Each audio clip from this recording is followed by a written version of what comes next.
Hi అండి. అందరూ ఎలా ఉన్నారు? Welcome back to my channel Shweta sisters. ఇవాళ హెల్తీయెస్ట్ అండ్ టేస్టీయెస్ట్ జొన్న పరోటా, అదేనండి జోవర్ అంటాం కదా, జొన్నలతో పిండి పట్టించుకొనేసి అన్ని వయసుల వారికి టేస్టీగా, అందరికీ నచ్చే విధంగా హెల్తీగా ఎలా చేసేసుకోవాలో చూసేద్దాం రండి. మొదటిగా అయితే ఒక బౌల్ పెట్టుకొని దీని మీద ఒక జాలిగంటి, అంటే మీ దగ్గర ఇలాంటిది ఏదైనా జల్లెడ కానీ ఏదున్నా మీ దగ్గర ఏది ఉంటే అది పెట్టుకోండి. ఇందులోకి 1 కప్పు జొన్న పిండి, నేనైతే ఇది మిల్లులో పట్టించుకున్నాను. సో మీరు రెడీమేడ్ అయినా యూస్ చేసుకోవచ్చు. సో ఒకసారి ఈ విధంగా జల్లించుకోండి. సో ఎటువంటిది ఏమన్నా నలకలు అలాంటివి ఏమన్నా ఉన్నా తీసేసుకోవచ్చు. మనం ఇందాక జొన్న పిండి ఏ కప్పుతో అయితే తీసుకున్నామో అదే కప్పుతో 1 కప్పు గోధుమ పిండి కూడా తీసుకొని జల్లించుకోండి. 1 కప్పు వరకు మునగాకు క్లీన్ చేసి సన్నదిగా కట్ చేసుకున్నాను. మీ దగ్గర మెంతాకు ఉంటే మెంతాకు, చుక్కాకు ఉంటే చుక్కాకు, పాలకు మీరు ఏదైనా ఉంటే అది వేసుకోవచ్చు. బట్ టేస్ట్ మాత్రంలో ఏ వేరియేషన్ రాదు. నేను కొద్దిగా కొత్తిమీర, అదేవిధంగా కట్ చేసుకున్న కొద్దిగా కరివేపాకు కూడా వేసుకున్నాను. తగినంత సాల్ట్ కూడా వేసుకొనేసి ధనియాల పొడి 1 స్పూను, కారం పొడి 1 స్పూను, హాఫ్ టీ స్పూను పసుపు, ఒక 3 పచ్చిమిర్చి దంచి వేసుకుంటున్నాను. మీతో జీలకర్ర పొడి ఉంటే జీలకర్ర పొడి, లేదంటే 1 స్పూన్ వరకు జీలకర్ర వేసుకోండి. అదేవిధంగా హాఫ్ టీ స్పూన్ వరకు అల్లం వెల్లుల్లి పేస్ట్.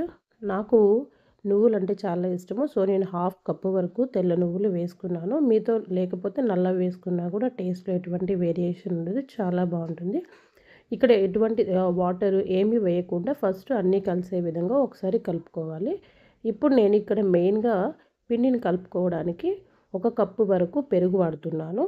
సో ఫస్ట్ అంతా వేసేసుకోకుండా ఒక హాఫ్ వరకు పెరుగు వేసుకొని కలిపేసుకోవాలి. సో మరి కొద్దిగా ఆ పెరుగు అంతా కలిసిన తర్వాత రిమైనింగ్ ఎంత ఉందో అంతా వేసుకోండి.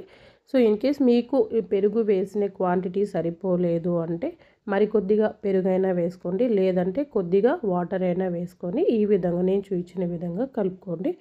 కలుపుకున్న తర్వాత 2 స్పూన్ల వరకు ఆయిల్ వేసుకోండి. సో పిండి ఆరదు. అదేవిధంగా మనకు పరోటాలు కూడా చాలా స్మూత్గా వస్తాయన్నమాట. సో ఈ విధంగా ఒకసారి కలిపేసుకొని ఇప్పుడు పరోటా చేయడానికి పిండి మనకు రెడీగానే ఉంది. మీకు ఒకవేళ టైం ఉంటే పక్కన పెట్టుకోండి, లేదా ఇమీడియట్గా స్టార్ట్ చేసుకోవచ్చు.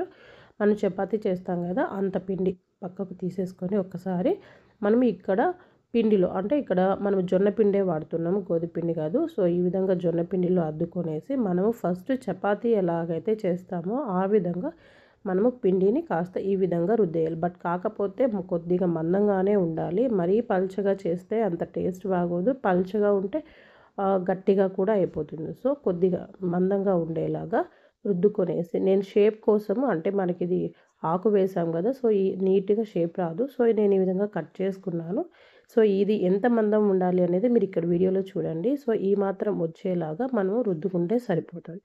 ఇప్పుడు ప్యాన్ హీట్ చేసుకోవాలి. ప్యాన్ హీట్ చేసుకున్న తర్వాత ఇందాక చేసుకున్నటువంటి జొన్న పరోటాని పెనం మీద వేసుకొనేసి అటు ఇటు కాల్చుకుంటూ మధ్యలో మనము నెయ్యి వేస్తున్నాము. నెయ్యి వేస్తే పిల్లలు కూడా చాలా బాగా తింటారు. అదేవిధంగా టేస్ట్ కూడా చాలా బాగుంటుంది.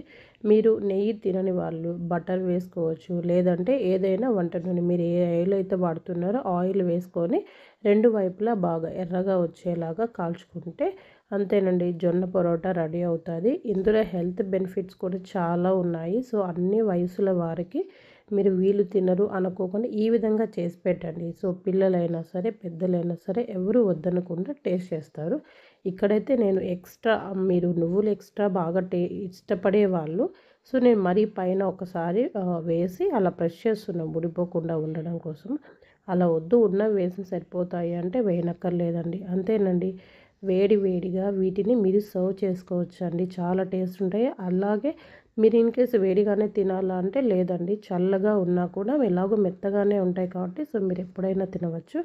దీని కాంబినేషన్ మీరు చట్నీ కానీ, లేదంటే గ్రీన్ చట్నీ కానీ, మీకు ఏ కర్రీ ఇష్టం ఉంటే ఆ కర్రీతో. బట్ ఇక్కడ నేనైతే టొమాటో పికిల్ అండ్ పెరుగుతో సర్వ్ చేస్తున్నాను. పెరుగు మాత్రమే చాలా బాగుంటుందండి కాంబినేషన్. బట్ మీరు ఏ కర్రీతో సర్వ్ చేసుకున్నా కానీ టేస్ట్ చాలా బాగుంటుంది. మీరు కూడా తప్పకుండా ట్రై చేస్తారు అనుకుంటున్నాను.